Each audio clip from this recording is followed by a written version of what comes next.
धनपुर नामक गांव में धर्मचंद नाम का एक साहूकार अपनी पत्नी ममता के साथ रहता था। हालांकि उनके पास धन दौलत की कोई कमी नहीं थी, मगर कंजूसी में उनका कोई मुकाबला नहीं था। लोग उन्हें मक्खी चूस साहूकार कहते थे। सुनिए जी, आज मछली खाने का बड़ा मन हो रहा है। आप बाजार से ले आइए ना। पिछले 1 साल से आपको बोल रही हूँ और आप है कि बस टरकाए जा रहे हैं। कंजूस साहूकार धर्मचंद ने ममता को बहलाने फुसलाने की बहुत कोशिश की, पर ममता नहीं मानी और मछली खाने की जिद पर अड़ गई। थक हार कर साहूकार धर्मचंद को मछली लेने बाजार जाना ही पड़ा। अरे भैया, मछली कितने की दी? ये मछली 100 रुपए की है साहूकार जी। अरे ये तो बहुत ज्यादा है भाई, तुम तो बहुत ठग रहे हो यार। जहाँ से तुम लाते हो वहाँ इतनी की थोड़ी ना मिलती होगी। मैं ठग रहा हूँ साहूकार जी? जाओ तो फिर उससे खरीद लो जो थोक रेट पर बेचता है, उसके पास चले जाओ। अब कंजूस साहूकार धर्मचंद थोक रेट की दुकान पर पहुंच गया और वहां दाम पूछने लगा। अरे भैया, ये मछली कितने की दी? ये मछली 80 रुपए की है साहूकार जी। साहूकार धर्मचंद को वो दाम फिर से बहुत ज्यादा लगा। ओहो, अरे भैया ये तो बहुत महंगी है भाई, इतनी की तो मैं नहीं लूंगा। वैसे भी जहाँ से तुम ये मछली लाते हो वहाँ इतनी की थोड़ी मिलती होगी। हाँ भाई हाँ, क्यों नहीं, हम तो नदी से ही मछली लेकर आते हैं, वहाँ बिल्कुल मुफ्त मिलती है। जाओ और वहीं से जाकर ले लो। अरे जब मुफ्त में कोई चीज मिल रही है तो फिर मैं उसे पैसे देकर क्यों खरीदूं? नदी से ही निकाल लेता हूँ मछलियाँ, 4 पैसे तो बचेंगे। ये सोचकर साहूकार धर्मचंद नदी की खोज में निकल पड़ा और आखिरकार कुछ दूर चलने के बाद उसे एक नदी मिली। हाँ वाह, अरे मिल गई नदी। चलो अब जल्दी से इस नदी से बढ़िया बढ़िया मछली पकड़ लाता हूँ। ये सोचकर साहूकार धर्मचंद नदी में घुस गया और मछली पकड़ने के चक्कर में वो नदी में काफी गहराई तक पहुंच गया, जहां से बिना तैरे वापस आना संभव नहीं था। अब वो धीरे धीरे डूबने लगा। साहूकार को याद आया कि उसे तो तैरना आता ही नहीं है। खुद को मौत के करीब जाते देख अब उसे भगवान याद आने लगे। उसने मन में मन्नत मांगनी शुरू कर दी। हे भगवान, मेरी जान बचा लो, भाड़ में गई ये मछलियाँ। अगर मैं इस नदी से बाहर निकल जाऊं तो मैं पूरे 101 विद्वानों यानी ब्राह्मणों को भोजन खिलाऊंगा। मुझे बचा लीजिए प्रभु। मन्नत मांगने से उनके मन में एक आत्मबल आ गया और वो धीरे धीरे आंखें बंद करके हाथ पैर मारता हुआ उस जगह से थोड़ा ऊपर तक आ गया। आँख खोलकर उसने देखा तो उसे थोड़ी खुशी हुई, पर वो पछताने भी लगा।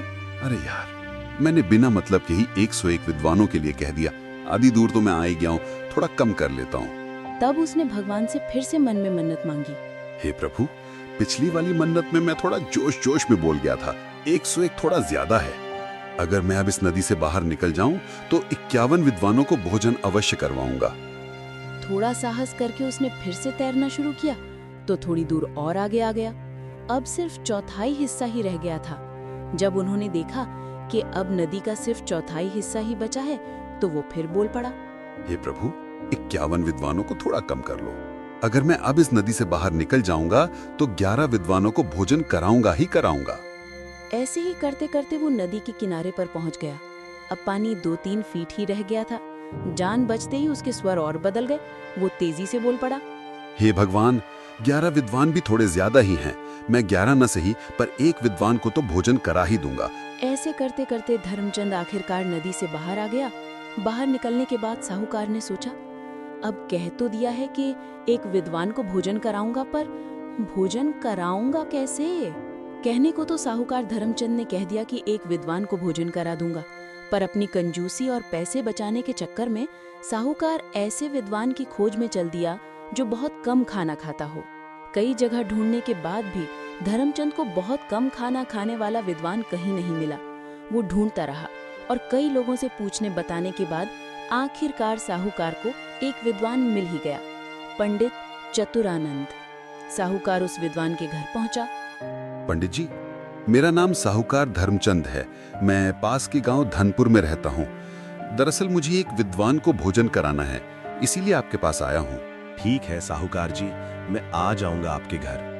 अब साहूकार जी ने कुछ ऐसा प्रश्न कर दिया जिसके लिए विद्वान देवता तैयार नहीं थे। पंडित जी, वैसे आप कितना खा लेते हैं? क्योंकि पिछली बार जिस पंडित को मैंने भोजन करवाया था वो तो बहुत बड़ा पेटू निकला। इतना सुनते ही पंडित चतुरानंद समझ गए कि ये साहूकार बहुत ही कंजूस है जो ऐसी बात पूछ रहा है। अब साहूकार कंजूस था तो विद्वान बहुत चालाक था। साहूकार जी, मैं पेटू नहीं हूँ। मैं तो मुश्किल से सिर्फ 2 पूरियां ही खा पाता हूँ। ये सुनकर साहूकार की खुशी का कोई ठिकाना नहीं रहा। उसे लगा कि बस यही उचित विद्वान है। तो ठीक है पंडित जी, आप मेरा निमंत्रण स्वीकार कीजिए। बस आप एक बात का ध्यान रखना कि मैं सुबह 9 बजे दुकान पर चला जाता हूँ, तो कल आप उससे पहले ही आकर भोजन ग्रहण कर लीजिएगा। पंडित जी राजी हो गए और साहूकार भी प्रसन्न मन से अपने घर आ गया। अगली सुबह भोजन की सारी तैयारी करके साहूकार धर्मचंद पंडित का इंतजार करने लगा। देखते ही देखते 9 बज गए, परंतु पंडित जी घर नहीं आए और धीरे धीरे 10 भी बज गए। अंत में थक हार कर साहूकार ने ममता से कहा, पंडित जी भी पता नहीं कहाँ रह गए। 9 बजे का बोला था और अब 10 बज गए। मुझे दुकान के लिए देर हो रही है। भाग्यवान, मैं दुकान जा रहा हूँ। अगर मेरे जाने के बाद पंडित जी आए तो तुम उन्हें भोजन करा देना और 11 रुपए की दक्षिणा भी दे देना। ये कहकर साहूकार धर्मचंद घर से चला गया। उसके जाने के कुछ देर बाद करीब 12 बजे पंडित चतुरानंद घर पर आए। उनके आते ही ममता उनके हाथ पैर धुलवाने लगी। वो हाथ पैर धो ही रही थी कि तभी पंडित जी फूट फूट कर रोने लगे। क्या हुआ पंडित जी, आप रो क्यों रहे हो? आंसू बहाते हुए, क्या बताऊं सेठानी जी, इस घर में तो मैं कई वर्षों पहले भी आया करता था, जब तुम्हारे सास ससुर जिंदा थे। बस अभी तुम्हारी देवी जैसी सासू माँ की याद आ गई। वो जब भी भोजन के लिए बुलाती थीं तो हाथ पैर धुलवाते समय मुझे 5100 रुपए देती थीं। इतना सुनते ही ममता तुरंत भावुक हो गई। सासू माँ नहीं है तो क्या हुआ पंडित जी, मैं तो हूँ ना, मैं उस रीत को नहीं बदलूंगी। ममता ने 5100 रुपए लाकर पंडित को दे दिए। पंडित जी बड़े खुश हुए। इसके बाद ममता ने पंडित के लिए 2 पूरियों का बढ़िया सा भोजन लगा दिया। पंडित ने भरपेट भोजन किया, यानी कि केवल 2 पूरी नहीं खाई, और भोजन खत्म करने के बाद वो एक बार फिर से फूट फूट कर रोने लगे। पंडित को इस तरह रोता देख ममता चिंतित हो गई। उसने फिर से पंडित जी से पूछा, आप क्या हो गया पंडित जी, अब आप क्यों रो रहे हो? खाने में कुछ कमी रह गई क्या? नहीं, ऐसी कोई बात नहीं है सेठानी जी। बस मुझे फिर से आपकी लक्ष्मी स्वरूप सासू माँ की याद आ गई।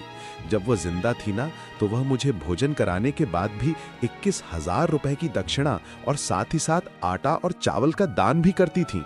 वो सब पुरानी बातें हैं, अब वो समय कहाँ लौट कर आएगा। चलिए ठीक है सेठानी जी, अब मैं विदा लेता हूँ। रुकिए पंडित जी, आप चिंता मत कीजिए। जैसा पहले से होता आया है, आगे भी वैसा ही होता रहेगा।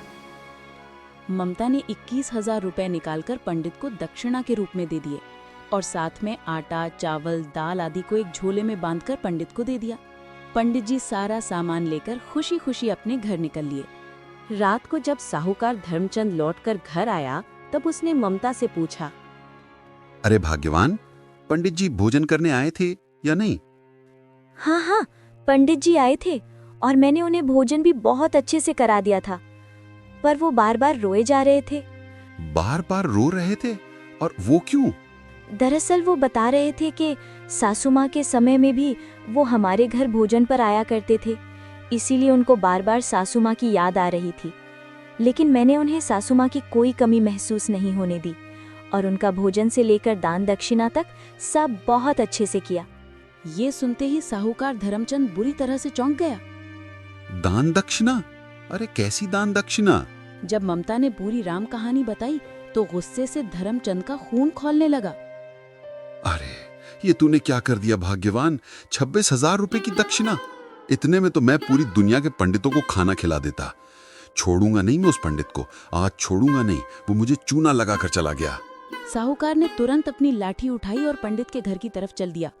उधर पंडित चतुरानंद भी पूरी तरह तैयार होशियार बैठे हुए थे। उन्हें मालूम था कि जब कंजूस साहूकार को सारी बात पता चलेगी तो वो बहुत हंगामा करेगा, इसलिए पंडित ने अपनी पत्नी के साथ मिलकर पहले ही सारी तैयारी कर रखी थी। अरे भाग्यवान, वो कंजूस साहूकार यहाँ कभी भी आ सकता है। तुम्हें अच्छे से याद है ना कि क्या करना है? कोई गलती मत करना। हाँ पंडित जी, हमें अच्छे से याद है, आप चिंता मत कीजिएगा, हम भी आप ही की पत्नी हैं। देखिएगा हमारी परफॉर्मेंस। कुछ ही देर में साहूकार धर्मचंद बिलबिलाता हुआ पंडित के घर पहुंच जाता है।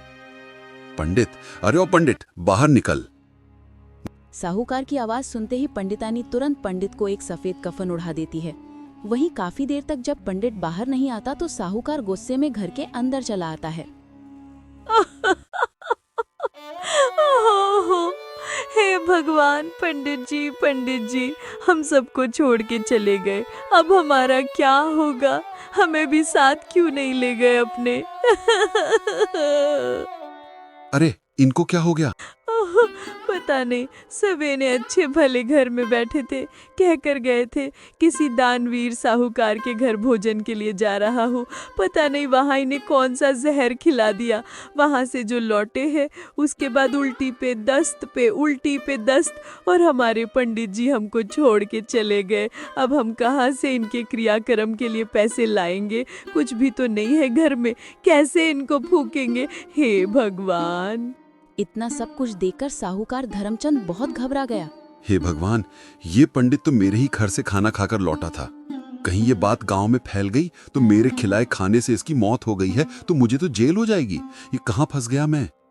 साहूकार ने डर के मारे तुरंत अपनी जेब से 20,000 रुपए निकाले और पंडितानी को देते हुए कहा, ये लीजिए, ये कुछ रुपए हैं, आप इनसे पंडित जी का दाह संस्कार जल्दी करा लीजिए। और हाँ, इसके अलावा बाकी की जो भी जरूरत का सामान होगा वो मैं घर पहुंचकर भिजवा दूंगा। आप बिल्कुल भी परेशान मत होइए।